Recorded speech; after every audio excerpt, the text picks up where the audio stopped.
All right, everybody. Good afternoon. Hope you're doing well. It's over.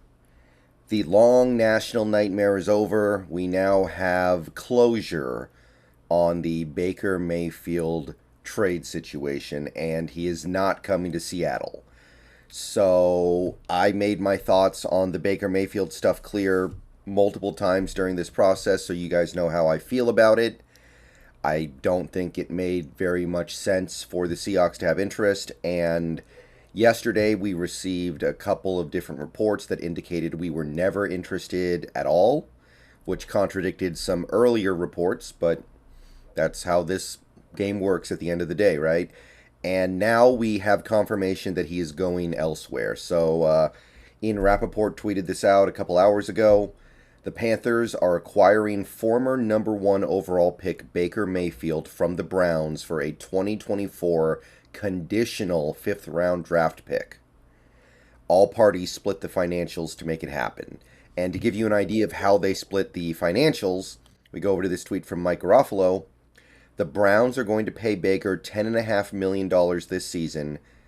The Panthers will pay him about $5 million, and Mayfield agreed to trim $3.5 million off his base salary. So basically, the Panthers gave up a 2024 fifth round conditional pick and only have to pay Baker about 30% of his initially proposed salary for 2022.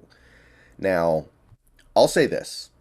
I didn't really want Baker. I stand by that. I still think we are best off moving forward with what we have with Drew Lock, Geno Smith, Jacob Eason, and whatever else ends up manifesting from the QB room. It's going to be a gap year. It's going to be a down year in all likelihood, but that's fine. But I gotta say, this is giving him away. And I will admit that if we had gotten Baker for this, 5 million and a 2024 fifth round draft pick, I wouldn't have had anything negative to say about that. I don't have a problem with us not doing it because, again, if we're going to be bad, then let's just be bad. I don't feel the need to squeeze out two extra wins to go, 8-9 instead of 6-11 or whatever. But for that compensation, yeah, yeah, I probably would have done it.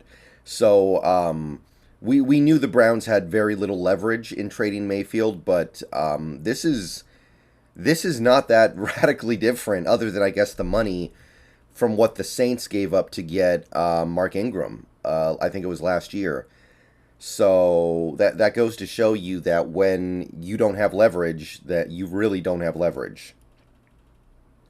So Baker will not be a Seahawk. We are rolling forward with what we have at quarterback. Drew Lock, Geno Smith, Jacob Eason. Sign me up for it. I don't think it goes terribly well. I don't think it results in a lot of wins. But you know what? It had to happen eventually, I guess. Um I'm happy that this situation resolved the way that it did. It sure seems like the Seahawks have been pretty steadfast in their commitment to the current quarterback room. I'm not getting the sense that this team actually ever had very much interest in him. And the fact that he went to Carolina for this incredibly insignificant compensation tells me that we must have had no interest, because if we had any interest at all, I'm sure we could have topped that offer. That is basically giving him away. Literally just being happy you don't have him on your roster anymore. So let me know what you guys think. I know some of you guys liked Baker. I know some of you guys wanted to bring him into Seattle. I know a lot of you guys, or, well, not a lot of you guys, but some of you guys believed in him. I am I am happy. However this ends up going, I am actually kind of happy with the commitment this team is showing to what they have. And even though it may result in a very bad season, I think some people expect that.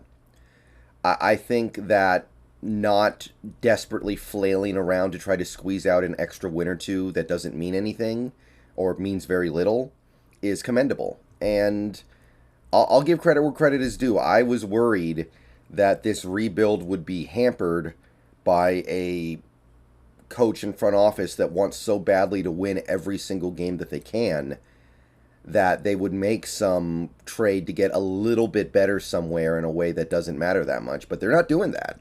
So, hey, I'm going to call this one a win. I'm going to say that with this level of compensation, I would have been happy either way.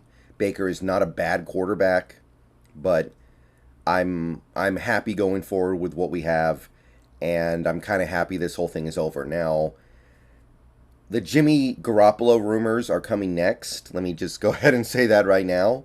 So buckle down for that. I even heard apparently some Sam Darnold stuff is starting to heat up a little bit. So the Seahawks need a quarterback. This offseason stuff is not over, but this was the majority of it, and now we don't have to worry about hearing about it anymore. So I guess we can take solace in that. All right, so that's the end of the Baker Mayfield saga. Drew Lock and Geno Smith are your guys. Let me know how you guys feel about it down below. And I'm ready for it. I'm ready for it. I'm ready for the inevitable Jimmy Garoppolo rumors that will have pretty much no basis in reality. And I'm happy. I'm happy with the commitment this team is showing. That's what I'm going to say right now. All right. I'll see you guys later. See you guys on Twitch later tonight. Go Hawks. And it's over. It's over.